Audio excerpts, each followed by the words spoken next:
to use that term because child evokes a lot more love and affection in our mind than an adolescent is. Both of us were parents and have adolescent children, so it was a very different age. They don't listen, they don't because, and therefore making that division is not particularly beneficial for children to be called as adolescent and children. But we know that the brain science says that adolescent actually has a different brain. And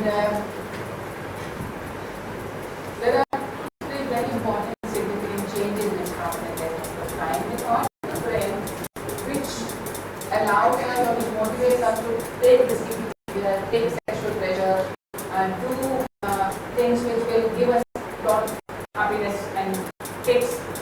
That part is very developed in the brain, but the other part, the CO which controls these impulses is not very good. It's not there to control them. And what has been also found that they act in that manner is this desire for and this the motivation for rewards, the risk-taking behavior, fast driving, sexual experiments. It all happens much faster when they are in the company years. And you would have noticed that as was the case even in Nirbhaya, children of this age group do not commit offences alone. Either they will be in their own age group, all of them are juveniles or they will be adults. They don't commit serious offences alone because the very nature of their development of the brain at that point of time makes them take risky behavior when they are in the company each other.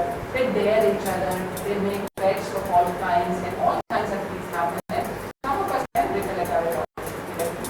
When we did doctor, we knew we were wrong, but we still did them. And we did them, and because of the generation gap, our parents don't understand us. Parents said the same thing. But there's a lot of responsibility here also, not only the parents' responsibility. But all this scientific information wasn't available when America went into 1995. Today we have this information, and because of this, America has started rolling back the system. There are more information about this. So America in 2005 abolished death penalty on the basis of the findings of the research. It has in 2011 brought it back. Children in America would also be sent to life imprisonment without parole, which now we have proposed. We have not a proposal for that children, but we have now proposed for adults. We never had that before, but now adults will find it correct. That also got abolished first for offences which were non-homicidal, public or homicidal offences, which do not involve killing somebody. But then they extended it in 2012 to all offences that no child can be sent there. Now, federal government in America is telling the state that it will not release federal funds if the states are sending their children to prison. So they are actually pressurizing because the juvenile justice system in America is a federal system. State governments make the law. The center cannot divide directly as we are doing here in India. Therefore, they are creating supportive measures to promote non-sending of children to the federal prison. And it is happening because they found that sending the children to prison, when they did the statistics of how have they faring after doing this, they found that the adults sent to prison. I think there will be some slide which will come out from New York Times, which is reporting that children who were sent to the adult system are actually committing more offences than those children who were not sent to the adult system. So after 30 years of their experience, they have come to a conclusion that they made a mistake in the 90s in excluding children. We want to do that, copy them in 1995 and not look at them today as to what they want to do today. And it is no country in the world which has reported that by sending children to the adult system, they have reformed children. They have replaced the juvenile delinquency. So no success stories are coming from any part of the world by sending children to the adult system. The only success stories are when children were put into information, in protection, given an opportunity to start again. So we don't want to learn from these experiences of 30 years of these other countries where we want to let go. They still have a lower age. Yes, they have lower age, but they are working towards increasing their age. They are moving in the opposite direction than the direction we are moving. When we say juveniles are being used by others for commission of crime, that they will not be punished. We are saying because they are being victimized, so we will do nothing to the victimizer, we will punish them. For me, this has been, this is an argument which I have heard much before. Any police station I have gone to, definitely adults exploit them, and therefore they must be punished. I say you can make a law saying that the adult will be given double the punishment if they are found to be committing offence with a child. I can understand that. But to say because they are being exploited by adults, therefore they should be punished to protect them from the adult exploitation, for me that makes no sense, but I have heard this argument continuously for the last 20 years. It's not only today. And they are telling it today again also. So now you can talk about we need to perhaps do an escape here. Because this is nothing short properly.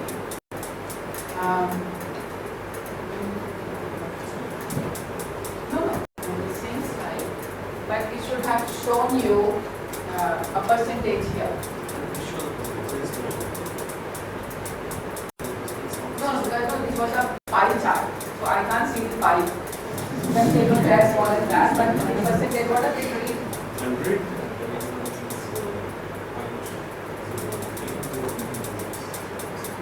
Many kind of sometimes we pretend not to work with this. It's a very, very small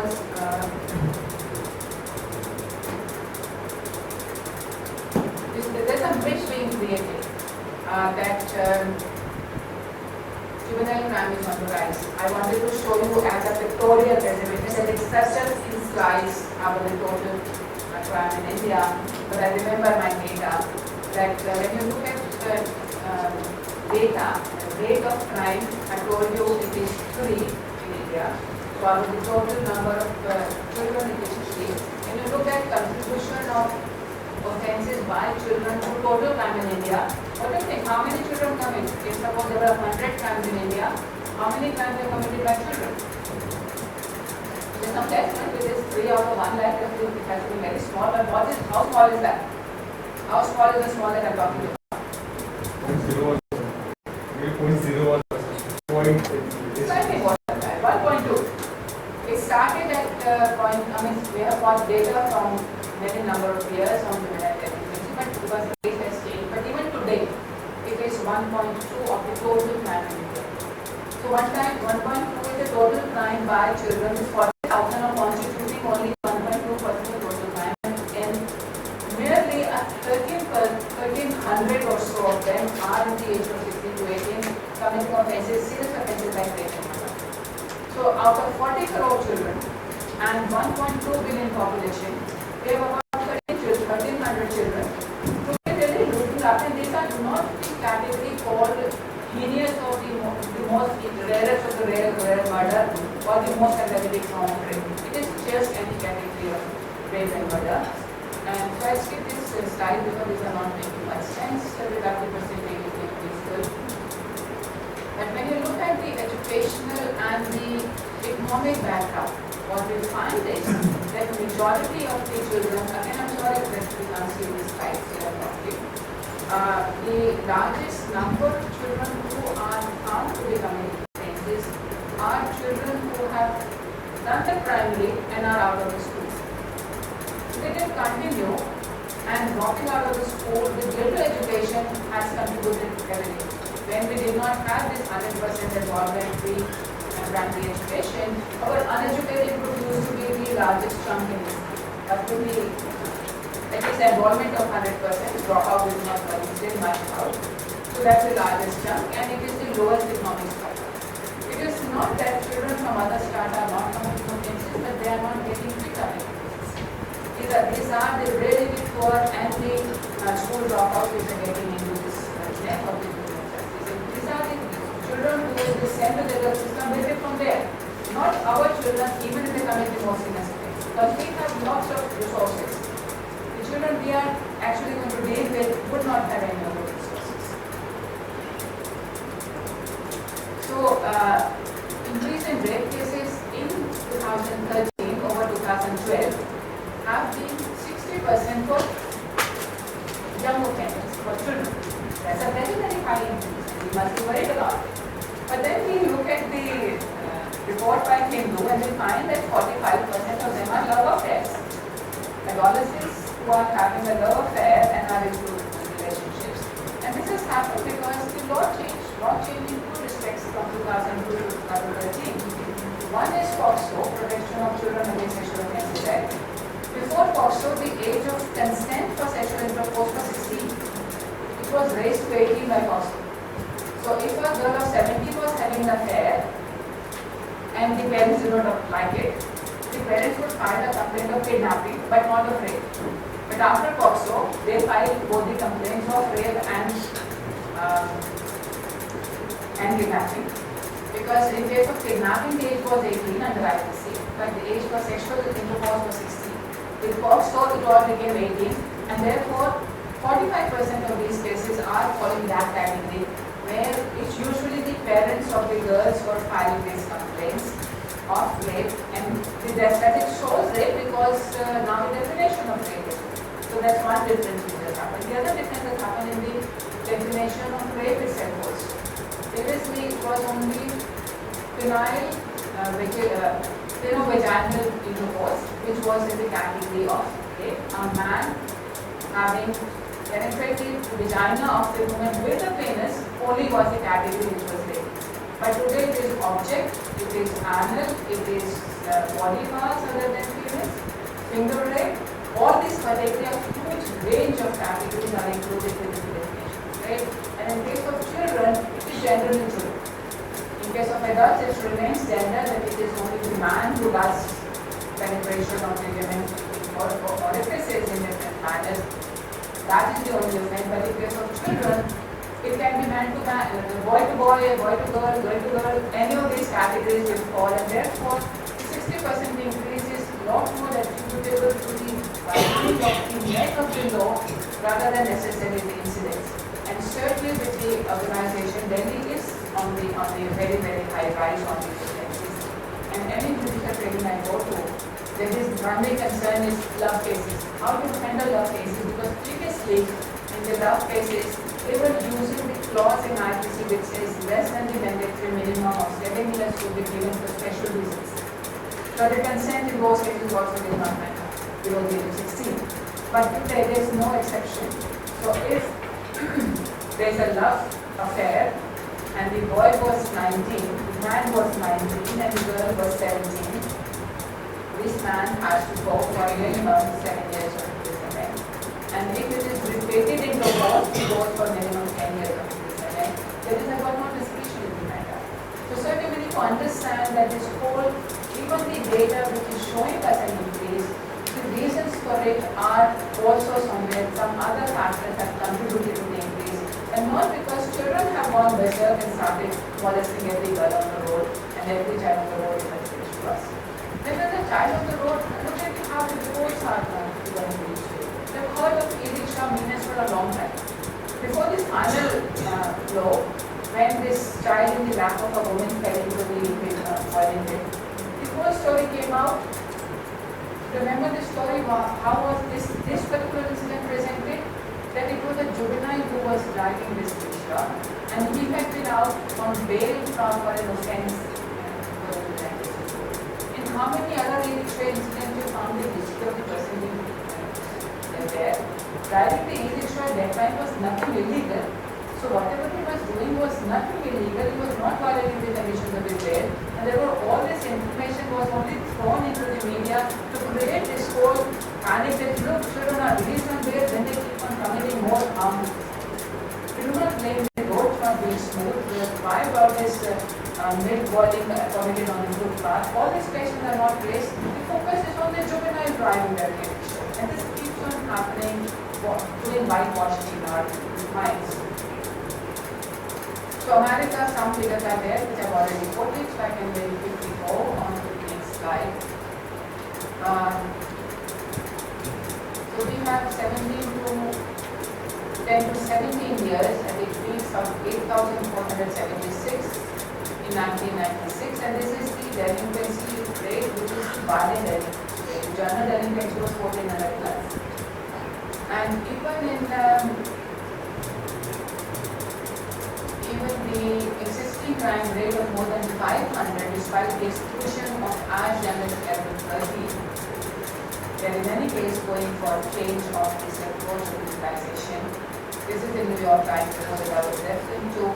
Teenagers prosecuted adult for 2 time in adult jails, their first in life and can go on to commit more violent crimes than those who are handled by the juvenile justice system. These facts argue for steering adolescents into the juvenile justice system where they can receive rehabilitation services and be spared adult criminal convictions that banish them to society's margins and make it virtually impossible to make jobs. So after a 17-year-old, this boy was sent to prison for 7 years. He will be out at the age of 24. And then what does he do? How many of us will delete his reform? Even if his reform, the government itself doesn't delete his reform. It will never give him a job. Why would the government expect us to give him a job? Why would the government expect us to marry our daughters, and why would it allow our children to do everything? So what is the remaining 50 years of his life going to be if not the life of his life? We're pushing him there even though he might have been in this because of the circumstances he found himself. Very quickly I'm coming because I got a lot of problem with the bill, but this audience is not law students and it is not law professors also.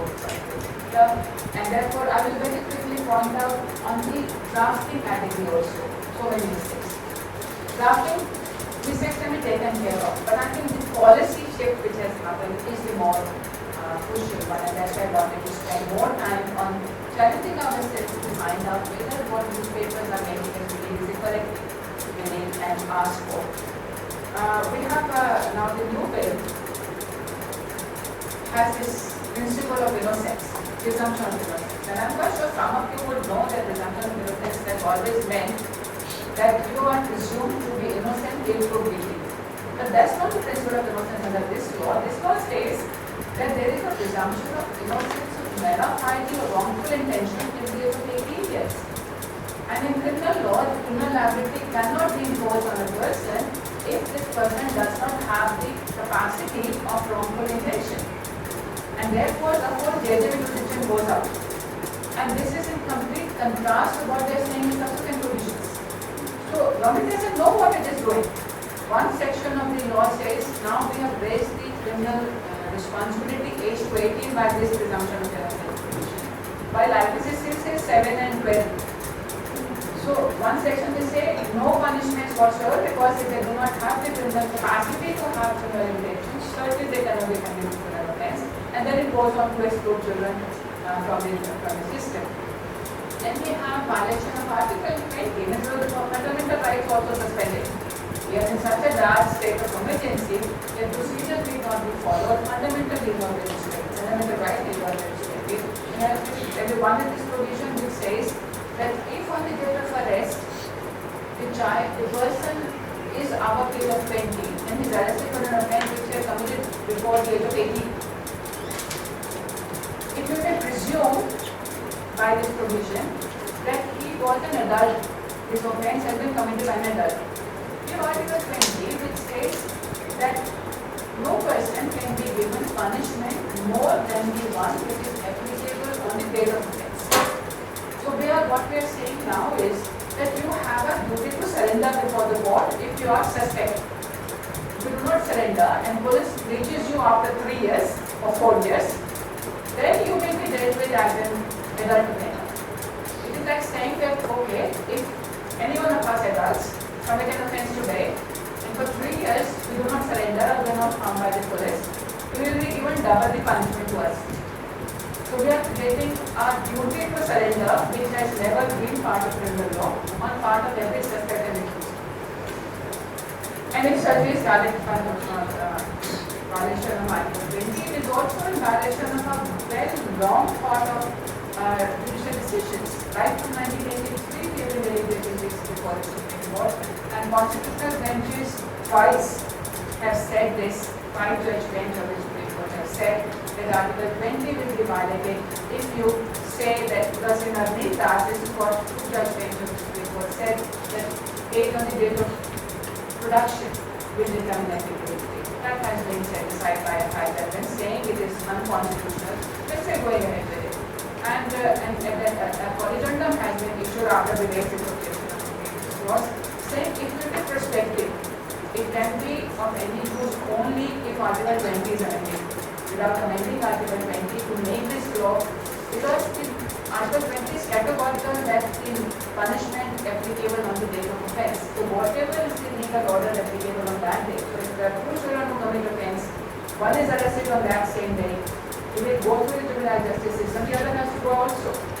Article 14 also is there of safeguarding, but no fundamental rights are in suspension because there is an emergency created by juveniles. Juveniles will be transferred to a children court. Above stated how many offences which are punishable minimum 7.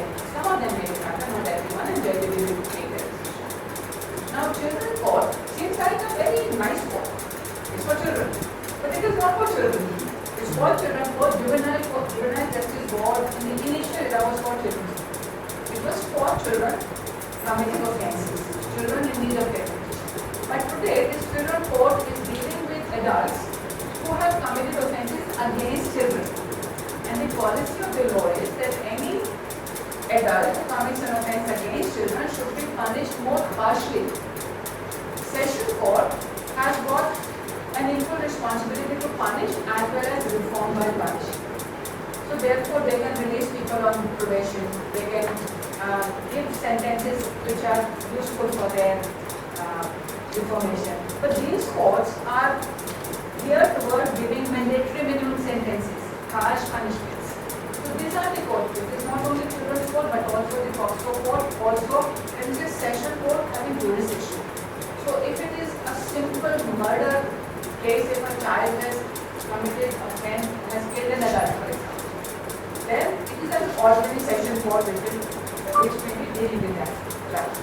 But if it is a child who has committed the murder of another child, it will go to the children's court.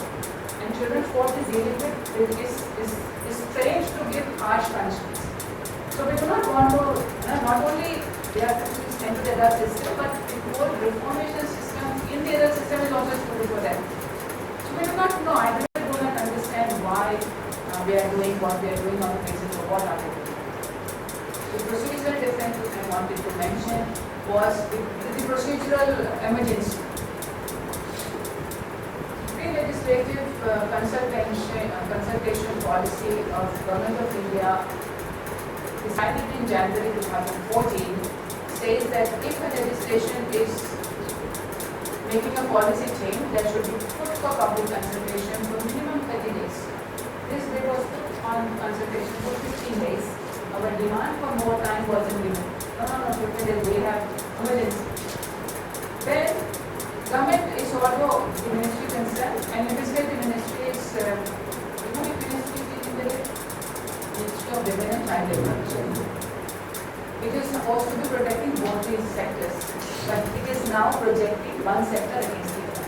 The children are the biggest threat to women, not patriarchy, not non-prosecution, non-reporting, bad investigation, all that is not.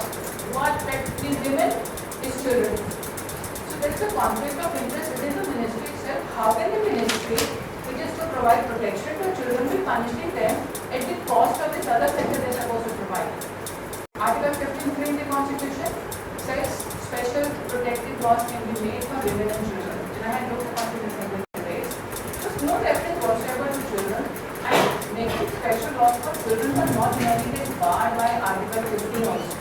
But 15 says no discrimination on basis of sex, and therefore you need it 15. But there is no bar on making discrimination on age. We've always done that. 60 you retire, you make a discrimination on the basis of age. At 5 you enter school. At such age you enter such service. We always make discriminatory provision, differential provisions on the basis of age, and it is not barred by constitution, but it is rational.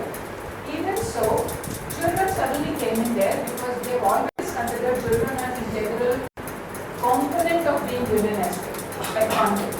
That there is such a connectivity women and children, biological connectivity is a natural phenomenon, and women's relationship with children have been very different. But here is a situation where put it against each other, and then so after 15 days the Ministry of of women and child development sent it to Venezuela ministries for their responses. And we say, give us the response by 8th of August. The newspaper tells us on 6th of August, cabinet has approved it. We did not have time to wait for the ministries to respond. The ministries are still responding, some of them objecting to it. But we are in a state of emergency. We must do it now, today. We must make this change without looking into the problems that we will be entering in. Thank you very much.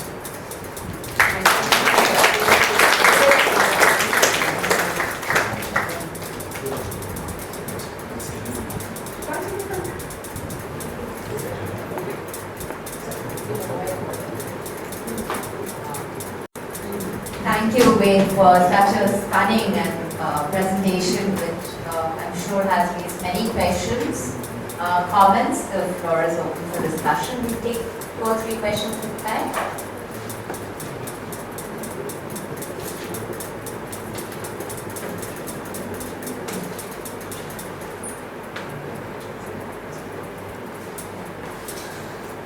Yeah, there's a question there.